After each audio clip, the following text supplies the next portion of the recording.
beautiful day. Today I wanted to share with you how I edit photos that I took in harsh light. So for the longest time I really wanted to stay away from harsh light photography. I was kind of intimidated by just the idea of taking photos with such harsh contrast, shadows and highlights. But a few weeks ago, one of my friends, Becky, on Instagram actually said, Muriel, you should actually do it and try it, get outside of your comfort zone and see how it goes. And I decided to challenge myself, and last week I shot my first harsh light photo, which you can see right here. And it went actually surprisingly well. And after I took my photo, I was so happy with the final result that I asked you guys on Instagram if you would be interested in me sharing my tutorial on how I would edit a photo that is taken outside or with some sort of direct light. And a lot of you were really interested in learning about it, so I thought today that I would share with you a quick tutorial on how I went from this image to this image using Lightroom. And if that's something you're interested in, make sure to stick around and watch this tutorial from beginning to end, and I think you'll learn quite a few things, especially if you're interested in taking photos in harsh light. So this is the first image we're going to be working with. First off, I wanted to start by cropping the photo by making the subject front and center. Then I wanted this image to have more of a bright and airy look rather than very dark and harsh, so I increased the exposure. Also, one of the first things I do when I edit my photos is that I drop the highlights quite a lot and I increase my shadows. And then I add some whites and I drop the blacks a little bit just to bring back that contrast that we removed by dropping the highlights and increasing the shadows. Also, because the glass is so textured, I wanted to bring some of this texture back and bring it out, and I added a little bit of clarity. My personal favorite tool for creating contrast in an image is the curve tool. So I put 3 dots down on the curve tool. At the highlights, the midtones, and the shadows. I increase the highlights and I drop the shadows a little bit. And as you can see, this image is really starting to pop. You can see the before and after. Next step is to play with the colors in this photo. The first thing I did was to decrease the saturation of the blue, and the blue can be seen in some of those shadow stripes that you can see on the surface. And I wanted to increase the luminance of those shadows because I wanted, again, this image to be a little more bright and airy rather than very harsh. Then I played with the saturation of the purple. The purple can be found in the lavender as well as in some of the shadows as well. I wanted that purple color to come out a little bit more. I also increased the saturation of the red and the luminance of the red, which is the main color of the drink. You have to tweak it a little bit, spend a little bit of time of increasing and decreasing it until you find the perfect color for you.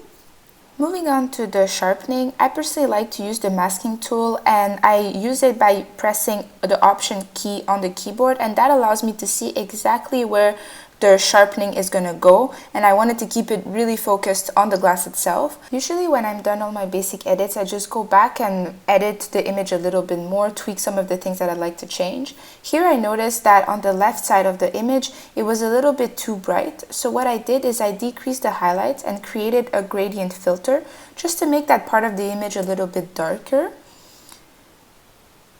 And I also did the same thing for the top right corner. And in that case, I thought it was a little bit too bright again, so I decided to drop the shadows to make it a little bit darker.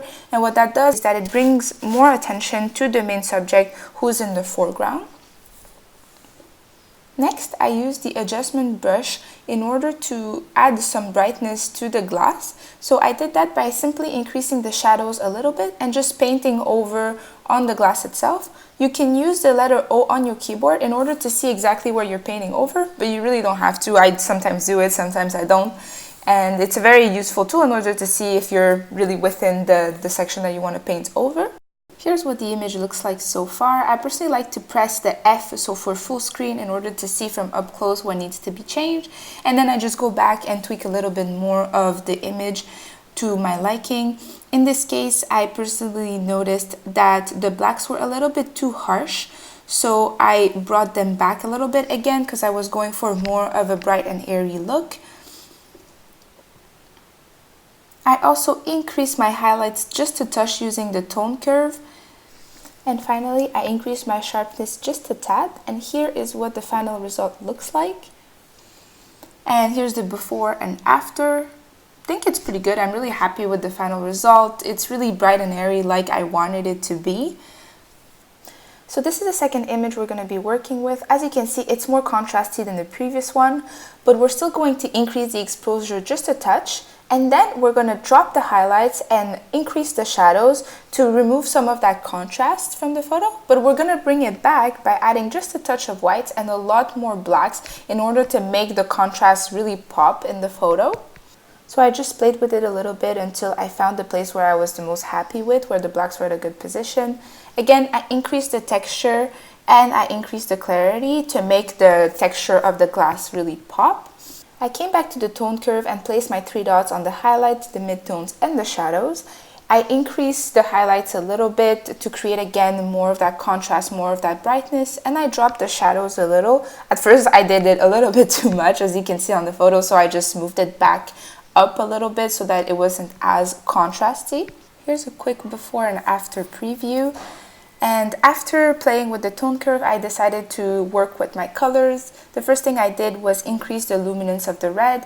Because I found the shadows had so much contrast, I wanted the colors in the photo to be a bit brighter, so that's why I also increased the luminance of the blue and of the purple. Then I moved to the saturation panel. I dropped the saturation of the red at first, but then I realized it was too desaturated, so I just increased it by a touch, increased the blue saturation again just by a little bit. Then I used my very trusty gradient filter in order to bring out some of the shadows on the top right corner. And I used it again to bring out some of the shadows in the foreground of the image right under the glass itself, because I wanted the background to be darker than the foreground.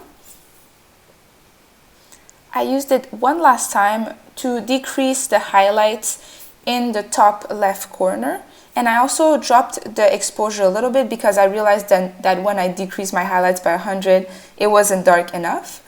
Then I went down to the sharpening. I decreased the sharpness to around 14. And I also went back to the texture and I decreased that to 0. It was at 7 at the beginning. And the reason I did that is because I felt like the image didn't really need that much texture and sharpness. It was already quite sharp. And this is the final image. And when you compare and contrast it to the first image that we edited, you can see how the first image is a lot more bright and airy, whereas the second one is much darker and has a much more intense look. This is the image that we started with, and this is the final result. As you can see, we increased the shadows, we made them brighter.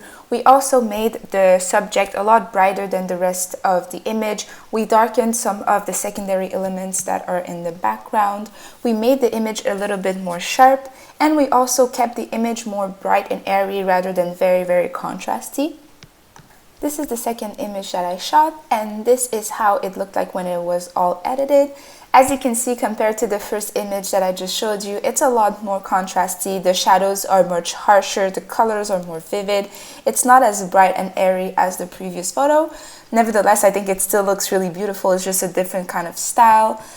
And finally, here are the two images side by side. I would love to know, you guys, which of the two images you prefer, whether it be number 1 or number 2. Just write it in the comments below. I'd really love to hear your opinions on this. So here you have it, guys. I hope this little tutorial was quite helpful in teaching you how I personally edit my photos that I shoot in harsh light. If it was, just let me know in the comments below, and also feel free to share this video on your social media platforms or with other friends that you feel could be interested in this topic. And make sure also to subscribe and like the video, and I'll see you next week for another one.